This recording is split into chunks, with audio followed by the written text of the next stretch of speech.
At first, they were just three girls with big dreams.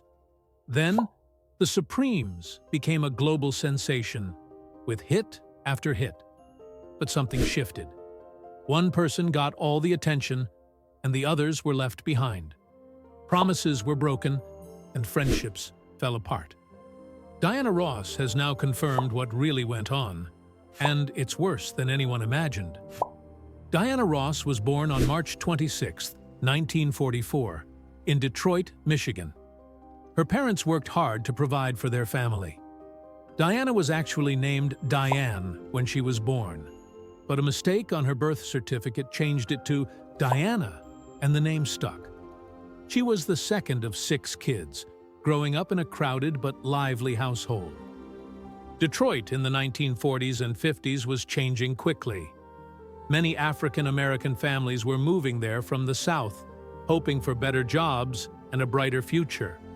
This wave of people helped create a vibrant music scene in the city. Diana grew up surrounded by this, but she had no idea at the time that she would one day play such a big part in it. When Diana was 14, her family moved to the Brewster Douglas housing projects. These projects were built to give African-American families better places to live. They had modern homes, which was a step up for many families, but life there wasn't always easy. Over time, the area began to fall into decline. Still, there was a strong sense of community. Many talented young people lived in Brewster Douglas, including Smokey Robinson, Mary Wilson, and Florence Ballard, who would all become Motown stars. Life in the projects shaped Diana. She went to Cass Technical High School, where she learned about fashion design and sewing. At first, she dreamed of becoming a fashion designer, but everything changed when she met Florence Ballard, who lived just down the hall. Florence loved to sing, and so did another neighbor, Mary Wilson. The three of them became close friends, sharing big dreams of making it in music. Florence came up with the idea of forming a singing group, and Diana and Mary joined her.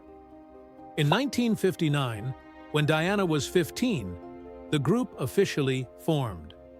They called themselves the Primates because they were meant to be the sister group to a male group called the Primes, who later became the Temptations. Diana, Florence, Mary, and another member, Betty McGlown, started performing at local events and talent shows in Detroit. They covered popular songs and got better with every performance. Diana's charm and confidence stood out even back then. Their first big moment came when they won a talent contest at a festival on July 4, 1960. Feeling more confident than ever, Diana reached out to Smokey Robinson, who was already signed to Motown Records. Smokey helped them get an audition with Berry Gordy, Motown's founder. But the audition didn't go as they hoped. Gordy said they were talented, but too young. He told them to come back after high school. But something changed his mind. One day, Gordy heard Diana Ross singing "There Goes My Baby" as he walked to a meeting. Her voice stopped him in his tracks. He was so impressed that he asked the group to sing the song again, right there. That moment changed everything. When they signed, there was one condition. They had to pick a new name. Florence Ballard, one of the group members, chose the Supremes from a list. Becoming the Supremes wasn't just about the name. Their group changed in other ways, too. They started as 4 members, but in 1962, Barbara Martin left, and they became a trio. Around the same time, their music and image also started to change. Berry Gordy made Diana Ross the lead singer, a decision that upset Florence Ballard, who had a powerful voice. But Gordy believed Diana had something special. To make them stand out even more, Motown gave them training in how to act, dress, and perform. They learned how to walk gracefully, speak politely, and present themselves as elegant stars. This training helped them look and act like the superstars they were about to become. Even with all this work, success didn't happen right away. Between 1961 and 1963, the Supremes released 6 songs, but none of them became hits. People at the Motown offices jokingly called them the No-Hit Supremes. It was a tough time, but they didn't give up. Then, in late 1963, their luck changed. They released a song called When the Love Light Starts Shining Through His Eyes. It reached number 23 on the Billboard charts, and for the first time, they felt like they were on the right track. This song also started their partnership with the songwriting team Holland Dozier Holland, who would help create their biggest hits. Their next big break came in 1964 with a song called Where Did Our Love Go? The song wasn't even meant for them. It was rejected by another group, and even the Supremes didn't like it much at first. Diana Ross was told to sing in a lower voice, which later became her signature style. The song had a simple, catchy tune with the baby baby background vocals and a strong beat. Fans loved it. During a tour that summer, the Supremes realized something big was happening when audiences started screaming for them. By August, the song was #1 on the charts. It stayed there for 2 weeks and made the Supremes stars. After Where Did Our Love Go?, the Supremes became unstoppable. Gordy's special treatment of Diana Ross caused serious problems in the Supremes. It all started in 1964, after Gordy's divorce, when he began dating Ross, who was much younger than him. Gordy openly admitted later that Ross was his favorite, saying he believed she had the magic that Mary Wilson didn't. He decided Ross should sing lead, which gave her more attention. In 1967, he even renamed the group to Diana Ross and the Supremes, making it clear she was the star. This move upset the group and made everyone think Ross was about to leave. Gordy spent a lot of time and money promoting Ross, giving her better costumes, and making her the center of every performance. By then, most recordings didn't even include the other Supremes. Instead, session singers filled in for them, leaving Mary and Florence Ballard sidelined. For Florence, this favoritism was especially hard. She had already been through a lot in her life. When she was 16, she was attacked and raped, something that deeply scarred her. Mary later wrote that this trauma stayed with Florence forever, leaving her scared and vulnerable. Being pushed aside in the group only made things worse. By 1967, Florence was struggling to hide her depression. The pressure of fame, her unresolved pain, and feeling left out all became too much. As things got worse, Florence began drinking heavily and gained a lot of weight. She couldn't fit into her stage outfits anymore, which only added to her struggles. Her drinking became a serious issue. She started calling the group's manager late at night, often drunk and upset. In one instance, she showed up to perform while intoxicated, which led to her being fired. Years later, Florence admitted she believed she was an alcoholic, and she even checked herself into a psychiatric hospital. But it was clear her pain had taken a heavy toll on her life and career. Mary Wilson tried to keep things together, but it wasn't easy. She often found herself stuck between Ross and Ballard, trying to keep peace in the group. Mary later said Ross could be demanding and attention-seeking, often acting bluntly and hurting people's feelings. Even though Mary wanted to help, she also struggled under the stress. Like her bandmates, she had physical and emotional breakdowns during these tough years. By 1967, the Supremes were falling apart. All 3 women were dealing with their own struggles. Ross was so stressed, she dropped to just 90 pounds, while Florence's drinking and depression worsened. Things came to a head during a meeting at Gordy's house. Gordy talked about Florence's future, but didn't have a clear plan. He suggested everything from giving her a solo career to replacing her with Cindy Birdsong, who was waiting nearby. That meeting ended with Florence effectively being removed from the group. Motown told the public that Ballard was just taking a break because she was exhausted, but it was clear that she was gone for good. Cindy was talented, but she wasn't there to shake things up. She was there to fit in and support Diana Ross, who was now the clear star of the group. This change made it obvious that the Supremes would no longer be a team of equals. With Ross firmly in the spotlight, tensions started to grow. She wanted more control over how the group looked and performed. Mary Wilson, the other original member, felt left out and ignored. The group was under constant pressure to stay on top, with tough schedules and endless tours. All of this made things even worse. On the outside, they looked perfect. But behind the scenes, it was a different story. Rehearsals and recording sessions were full of arguments. Even when they made up, it didn't feel real. Ross's rise wasn't easy for her either. She felt the pressure of being the center of attention and dealing with the resentment from Mary. Meanwhile, Mary struggled to watch the group change so much. The bond they once had was gone. By 1970, the group couldn't keep going.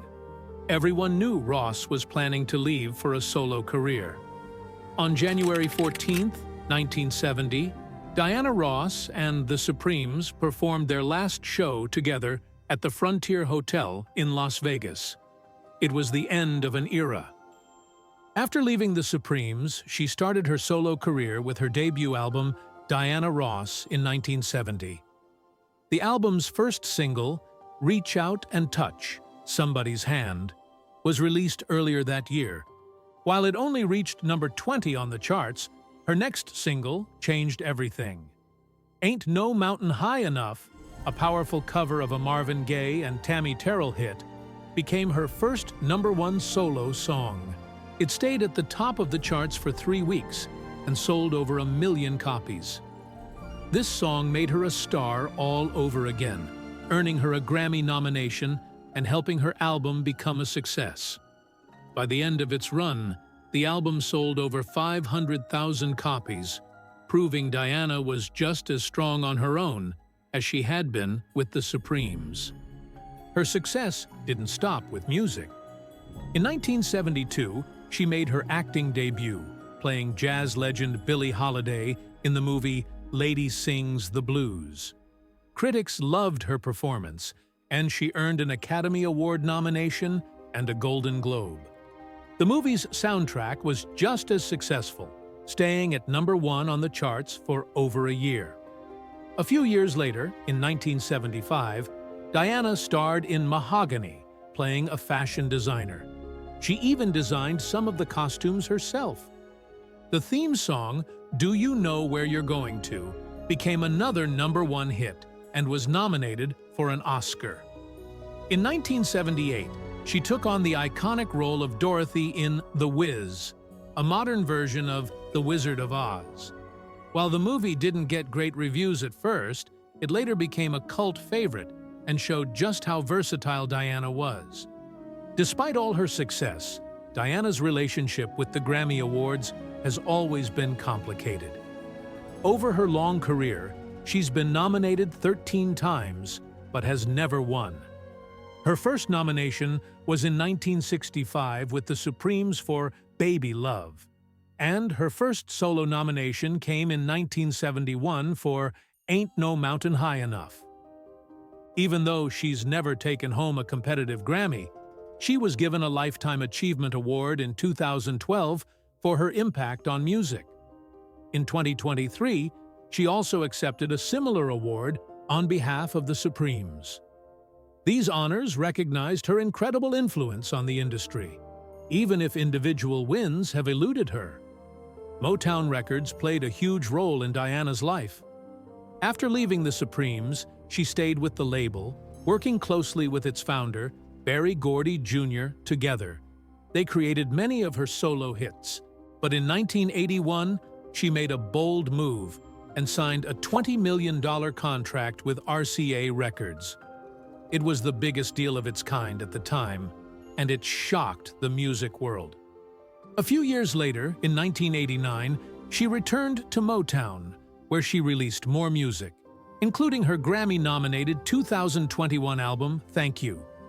Her partnership with Motown came full circle, proving the deep connection between Diana and the label that launched her career. Diana Ross has broken records and made history throughout her career. In 1983, she performed a legendary concert in Central Park for over 800,000 people. It was broadcast live around the world and became an unforgettable moment in music history. She was also one of the first African-American women to appear on the cover of Rolling Stone magazine in 1976. Over the years, she's won countless honors, including the Presidential Medal of Freedom in 2016 and the American Music Awards Lifetime Achievement Award in 2017.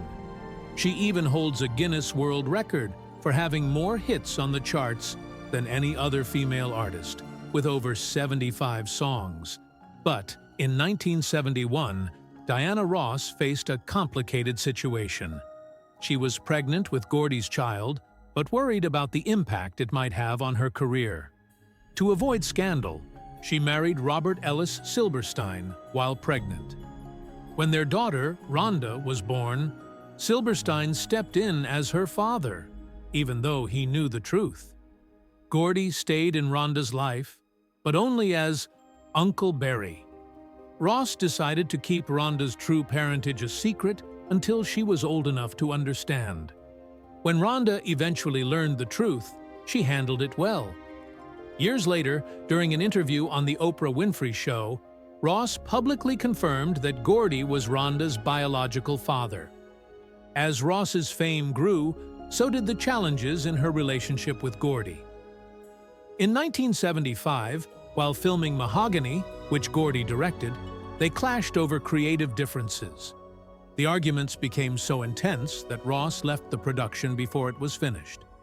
Gordy had to use a body double to complete the film. Their fights spilled into the public eye, and critics called out Gordy for mismanaging Ross's talent. This marked a turning point, showing that Ross was no longer willing to be controlled, even by someone she cared about. Diana Ross left the Supremes in January 1970, and it changed everything for the group. John Terrell, the sister of boxer Ernie Terrell, became the new lead singer, but stepping into Diana's shoes was not easy. The group, now made up of Mary Wilson, Cindy Birdsong, and Jean Terrell, still managed to produce a few hits like Up the Ladder to the Roof and Stoned Love. However, their success wasn't what it used to be. Between 1970 and 1973, the Supremes went through several lineup changes. In 1972, Linda Lawrence replaced Birdsong, only for Birdsong to return in 1973 alongside a new lead singer, Sherry Payne. By 1976, the group's popularity had faded almost completely. They struggled to chart, which was a far cry from their glory days as Motown's biggest act. Their final performance, featuring Mary Wilson, Sherry Payne, and Suze Green, was on June 12, 1977, at London's Drury Lane Theatre. After 18 years, an era had ended. Florence Ballard's story is one of the most heartbreaking in music history. After being pushed out of the Supremes in 1967, her life fell apart. She tried to start a solo career with ABC Records, but it didn't take off. By 1971, she was living in poverty, relying on welfare to take care of her 3 young daughters. She lost her home to foreclosure and had to move in with her sister. The glamorous life she once had as a Supreme was now a distant memory. On February 22, 1976, exactly 8 years after she signed away her rights as a Supreme, Florence died from coronary artery thrombosis at just 32 years old. The timing made her death feel even more tragic. Critics have called her story one of rock's greatest tragedies, a reminder of how fame can come with a heavy price. Mary Wilson, the only original member to stay with the Supremes until the end, had her own perspective on everything that happened. In her 1986 memoir, Dream Girl: My Life as a Supreme, she shared an inside look at the group's rise to fame and the challenges that tore them apart. Mary's honesty in the book caused tension between her and Diana Ross, leading to a rift that lasted for decades. In later interviews, Mary expressed regret about their strained relationship, saying, "If I was leaving tomorrow, I would make things right with Diana." She also felt deep sadness over not being able to help Florence Ballard during her struggles, saying she wished she'd known how to support her better. These feelings showed the lingering pain and unresolved emotions long after the Supremes were no longer performing. Despite the group's personal challenges, their legacy is unmatched. The Supremes changed music and culture forever. They paved the way for Black female artists like Destiny's Child and Beyoncé, proving that Black women could dominate the charts and cross over to mainstream audiences. Their 12 #1 hits between 1964 and 1969, including 5 consecutive chart toppers, remain an incredible achievement. They are still the most successful American vocal group in history. Beyond their music, the Supremes influenced fashion and redefined how Black women were seen in the 1960s, showing sophistication and elegance that broke stereotypes. During the Civil Rights Movement, the Supremes became a symbol of Black excellence and achievement. Their ability to appeal to audiences across racial lines was groundbreaking and helped shift public perceptions at a critical time in American history. Their influence reached far beyond the United States, making them global stars and opening doors for more diversity in music worldwide. Their success also solidified Motown Records as a powerhouse and a symbol of Black entrepreneurial success. In recognition of their immense impact, the Supremes were inducted into the Rock and Roll Hall of Fame in 1988. In 2023, the original lineup, Diana Ross, Mary Wilson, and Florence Ballard, received a Grammy Lifetime Achievement Award. Their story is a powerful reminder of the highs and lows of fame, the impact of music on society, and the lasting legacy of one of the greatest vocal groups of all time.